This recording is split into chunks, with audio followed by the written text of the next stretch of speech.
नमस्कार, महाराष्ट्रीयन रेसिपीमध्ये आपलं स्वागत आहे। आजची आपली रेसिपी आहे दुधी भोपळ्याची पराठे। हे कसे बनवायचे आता मी तुम्हाला दाखवते। सर्वात आधी आपल्याला दुधी भोपळ्याला शिलून घ्यायचे, त्याची साल काढून घ्यायची।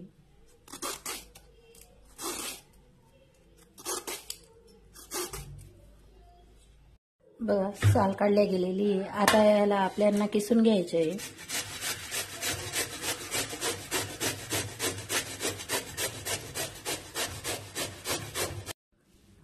असा आपल्याला किसून घ्यायचा आहे दुधी भोपळा।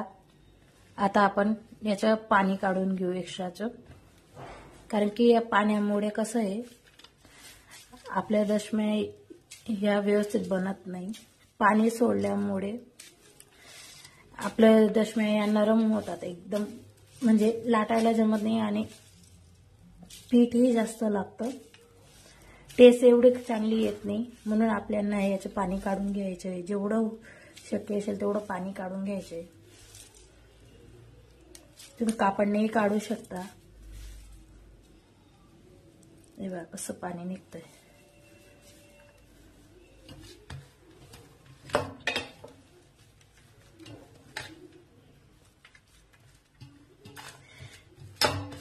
पाणी जर आपण काढलं नाही, याचं असं असतं आपल्याला पाणी न घालता हा दुधी भोपळ्याचे दशम्या करायचे आहेत। आपल्याला कणिक मळायची आहे। जेवढं पाणी येईल आपण काढून घेऊ याच्यातून। आता मी त्याच्यात घालते 2 मीडियम साईजचे कांदे आणि टोमॅटो। याला मी मिक्सर मध्ये दळून घेतलेलं आहे, तुम्ही किसूनही घेऊ शकता। एक टोमॅटो घेतला होता मी। इथं मी घालते अद्रक, लसूण आणि मिरचीची पेस्ट।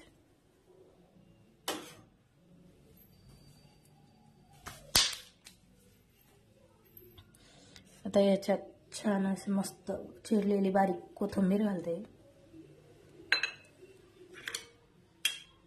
याच्यामध्ये मी इथं जिरा आणि बडीशोप कुटून घेतलेला आहे, त्याच्याने छान टेस्ट येतो।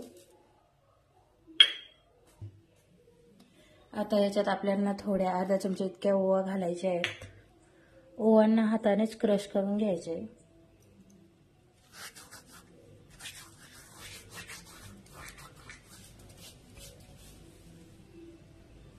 इथं मी 2 मोठे चमचे एवढं दही घेते। दहीने एकदम छान मऊ खुसखुशीत असे तयार होतात आपले पराठे। आता या सर्वांना आपल्याला एकजीव करून घ्यायचे।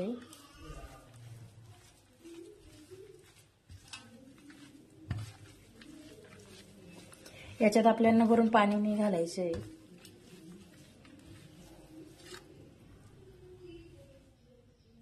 आता इथं आपल्याला पीठ घालायचं आहे। इथं मी अर्धी वाटी इतकं, एक वाटीपेक्षा थोडं कमी एवढं बेसन पीठ घेते। बेसन पीठने छान टेस्ट येतो। इथं मी गव्हाचे पीठ घेतलेलं आहे। याच्यात आपल्याला थोडं थोडं करून गव्हाचे पीठ ऍड करायचं आहे। म्हणजे आपण 1 वाटी जर बेसन पीठ घेतलेलं आहे तर 3 वाट्या आपल्याला गव्हाचे पीठ घ्यायचे।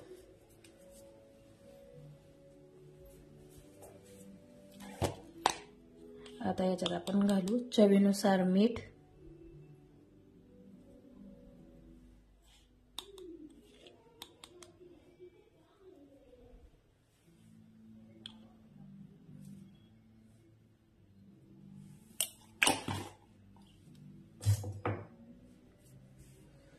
आता हे सर्व एकत्र करून घ्यायचे आहे आपल्याला।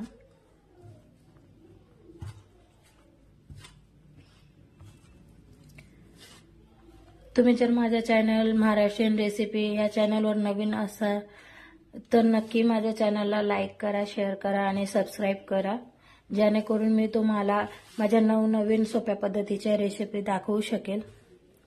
आता हे सर्व एकजीव करून आपल्याला कणिक मळून घ्यायची। सर्वात अगोदर कणिक मळण्याआधी आता हे एकजीव झाल्यावर याच्यामध्ये आपल्याला तूप घालायचे।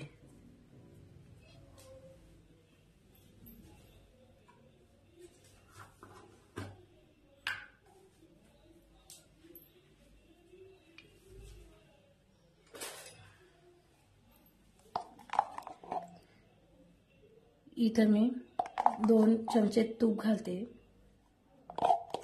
2 ते 3 चमचे एवढं तूप घातलं मी. गाईचं तूप घेतलेलं. आता परत याला एकजीव करून घेऊ. तूपऐवजी तुम्ही तेलही घालू शकता, पण तूपने एकदम छान अशी टेस्ट येते. खायला एकदम खुसखुशीत असे लागतं दशमी. तुम्ही खाऊन बघा, हे पराठे करून बघा, खूप छान लागतात. ट्राय करून बघा ही माझी रेसिपी, तुम्हाला नक्की आवडेल. आपल्याला याच्यात पाणी अजिबात घालायचं नाहीये, कारण की जे दुधी भोपळ्याचं पाणी असतं त्याच्याने ही कणिक मळली जाते. एक्स्ट्राचं पाणी आपल्याला घालायचं नाही याच्यात, होऊ शकतं.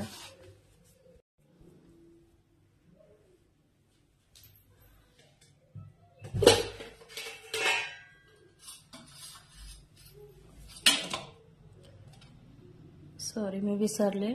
याच्यात आपल्याला 1 चमचा 1 ते 1.5 चमचा एवढी हळद घालायची आहे.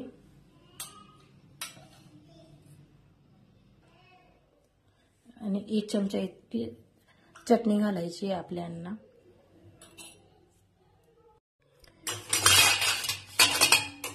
इथं बघा कणिक आपली मळल्या गेली. इथं थोडं तेल घालते मी, कारण जेणेकरून चिपचिप नको व्हायला. आपल्याला ही कणिक जास्त मळायची नाही, कारण की आपण जेवढं मळू तेवढं या पाणी सोडेल. मग फक्त आपल्याला मिक्स करायचंय सर्व. बघा झालेली आपली कणिक, हे बघा कशी मस्तपैकी कणिक झालेली आहे.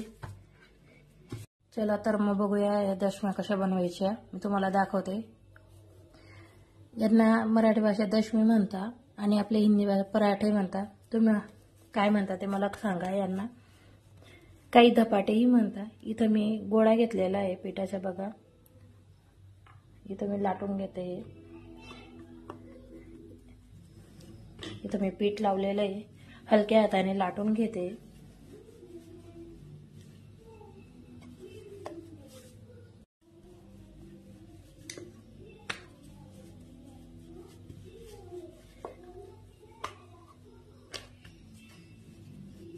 चिपकत राहिलं तर थोडं पीठ घालायचं आहे आपल्याला, जास्त पीठ लावायचं नाही. पीठ लावल्याने कसं आहे, व्यवस्थित टेस्ट येत नाही.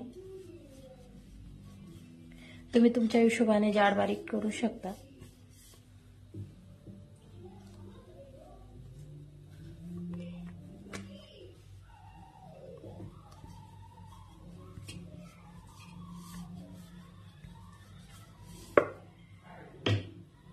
तयार आहे.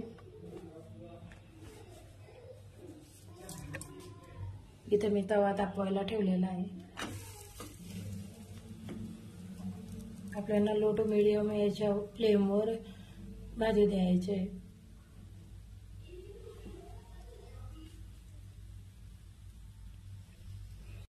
एका साईडने मस्त शेकल्या गेलेली आपली दशमी.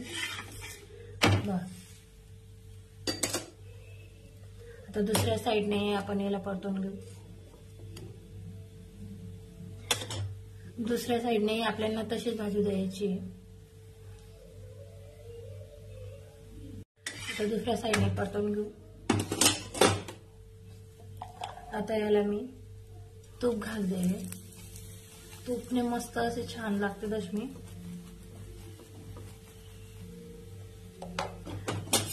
ऑप्शनल आहे, तुम्ही तेलही लावू शकता. मी इथे तूप लावते.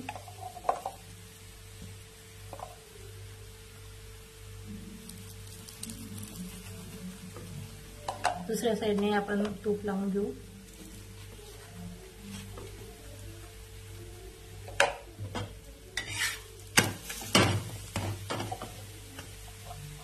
ते छान रंग आलेला आहे. अशी गोल्डन ब्राऊन होईपर्यंत आपल्याला मस्त शेकून घ्यायची. अशाच प्रकारे मी दुसरी इथं दशमी लाटून दाखवते तुम्हाला. खायला अगदी चविष्ट लागत आहे.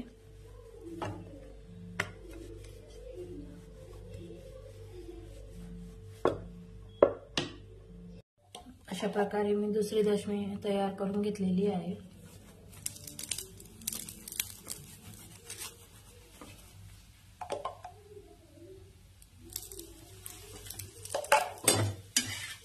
दोघं साईडला आपण तूप लावून घेऊ.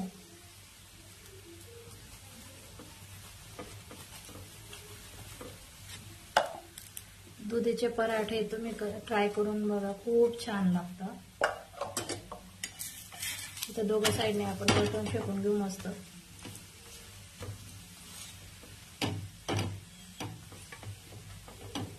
खायला खूप चविष्ट असतात, पौष्टिक असते दुधी.